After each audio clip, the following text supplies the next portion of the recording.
Okay, we're here with Nick Bobeck, head football coach for Central Oklahoma, following the Broncos' 27-13 win over Nebraska. Carney, coach, will do the opening statement, and then we'll open it for questions. Yeah, I mean, it was we knew that game was going to be tough. You know, that's a tough offense that you have to defend, and as many kids as we had out on the defensive side of the ball, I was really proud of our defensive football team today. The way that they played had some big football plays. You know, the 98-yard return by Stephon Robinson was a huge football play, obviously to pull momentum there at the end of the first half, and you know, I was really proud of them, you know, for the way that they played. And you know, it wasn't a clean game by any means, you know, but I've never heard of a bad win, so we're pretty happy with it. Go ahead, guys. Jake Stanley had a huge game today. He averaged 8.4 yards a carry. What about his performance today did you like, and did you see him grow from previous performances? Yeah, absolutely. You know, and we had one running back today. That's the thing people really don't know. He's the only running back that we had suited up, and that's why we did some of the stuff that we did with Chandler Garrett, and we found a way to scratch it out. And that was our mentality all week. Is injuries happen. You know, obviously running back is an issue for us. You know, it has been since early in the year. But you know, that kid's talented. He's very athletic. You know, not a blazer by any means, but he is talented. He plays with a great lean. You know, and we knew, you know, because of JT and then some of the things that we've done in the passing game, we had a decent idea, you know, that they were going to have to play out over the top. And I think early on in that football game, the ball was really distributed to JT a lot early in that game, and that's where they really started to adjust and pull people over the top of him and so forth. And we weren't extremely efficient in the pass game today. You know, we didn't hit the chunks. We had the one interception on the, you know, after a turnover. That can't happen. You know, it can't happen. But you know, Jake Stanley was a big piece of that, and you know, I was really proud of that kid. You know, he hung tough. You know, he is a tough kid. You know, but you know, those offensive line kids did a good job, and they kind of put it on their shoulders a little bit as far as, hey, we know we're gonna have to maintain the football here, because if not, you know, we're gonna against an option football team. It's only a matter of time until they keep probing, and there's gonna be some undisciplined things that end up happening, you know, because of whether it be being tired or whatever it may be, and that's where option football gets you. And what else stood out to you offensively from today's game? What did you like? You know, you know, Jake obviously was the big standout. You know, there were some really good football plays. You know, I thought, you know, Chaz was a little shaky. You know, especially in the middle of that game after the turnover, he was a little bit shaky. But had a huge football play on the third down to Elliott on a little slant route, and they played out over the top of JT with the Sam linebacker, and he banged it in there. You know, and Elliott did the rest. So I was really proud of that. You know, and you know, we've got to be more efficient in the passing game than what we were today. Obviously, the wind played a little bit of a role in it. You know, but you know, and it was hot out there. I mean, it was hot. You know, down on the field. You know, I know our guys were feeling it, and you know, but they found a way and you know, scratched out a win. That's the thing I'm proud of. They scratched it out, and when we're undermanned, you know, going into that football game, I was really proud of them for it. Coach, you touched on the wind a little bit.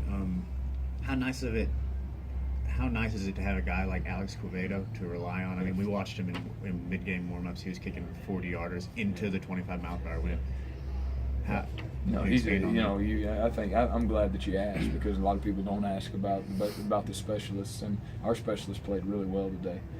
The punter did a great job because they had to run some long fields. They had to play on a long field a lot of time. But Alex in particular, you know, has done a great job on kickoffs and as well. You know, he put every one of them through the uprights today on his PATs and his field goals. But where I think he's probably done maybe as good a job as anybody is the hang time that he gets on his kickoffs.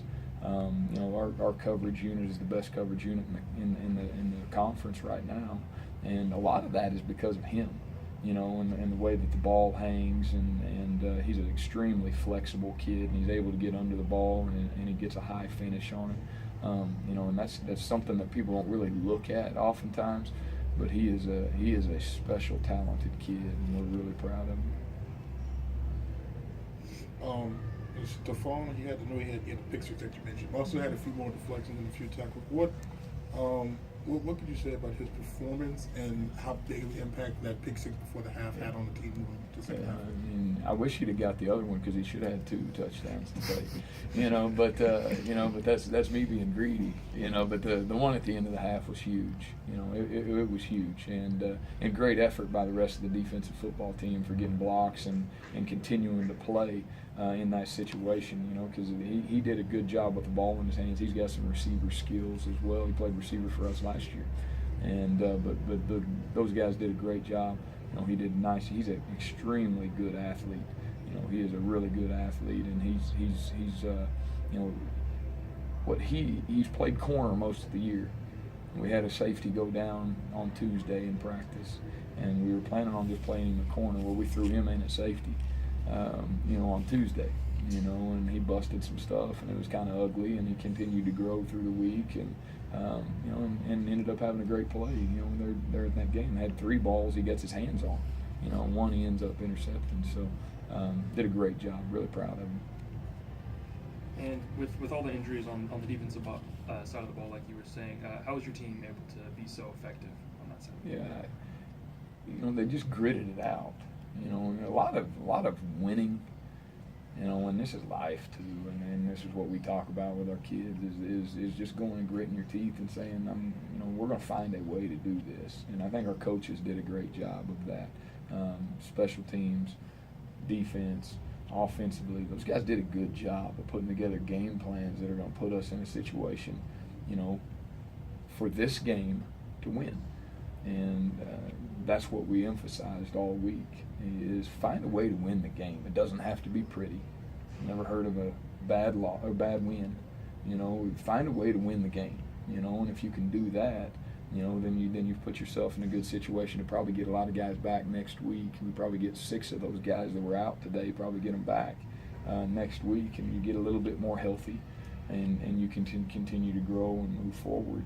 But the most important thing was finding a way to scratch out a win, and that's what they did. And the kids on that side of the ball are resilient.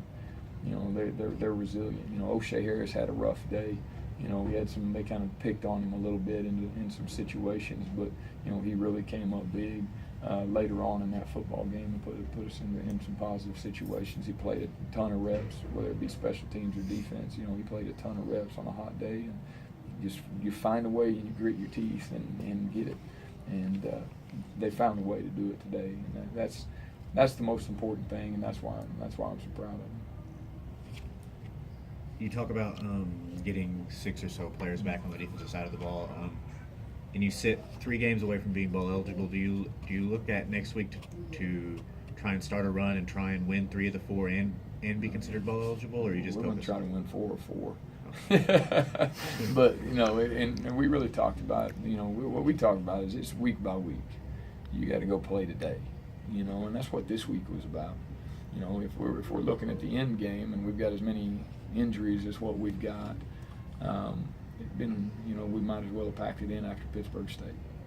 And that's the way that we look at it is hey man, it's week by week, and we've got talented kids. We've got some talented kids. Learning how to win is big. There's a difference, and I tell our guys, there's a difference between competing and being close and actually winning the game. And that's what we've done. We've played very close to some really good football teams, and we feel like we've got a good football team. But there's a difference between just being close and getting it done, and some of that reared its ugly head a little bit at the end of that football game, and I wasn't very happy with it. With the offsides, we got leaders that had some issues at the end of that football game, and that's something we as coaches have to get cleaned up, and we never should have had to run that 3rd and 6 football play. It should have been a 3rd and 1. We'd have picked it up. We feel like, and then you down it and you're out. But you just don't want to make extra snaps. And they never get another snap if that happens. So. What do you have to improve on, and what can you build on moving forward? Yeah, I think we've got to be more consistent in every phase. I think that's the biggest thing, is being more consistent, because there was some easy stuff that we missed today in the passing game. because of the short and wides and the threat of the vertical and so forth. We missed some intermediate throws.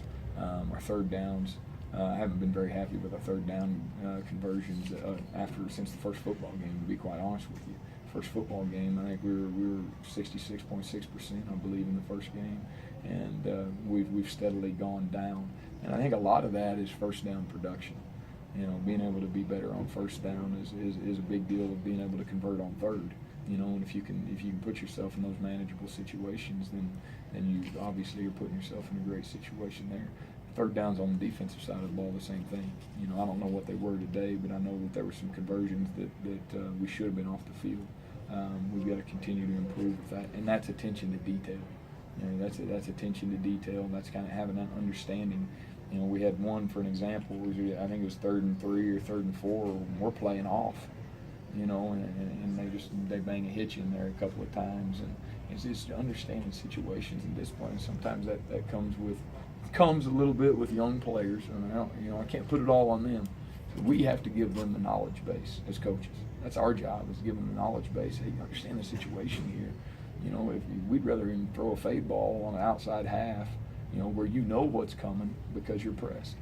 You know, and you put him in a tougher situation right there, a higher difficulty. Not to say that he doesn't make the play, you know, but at least your percentages go up, and that's what the game is at the end of the day.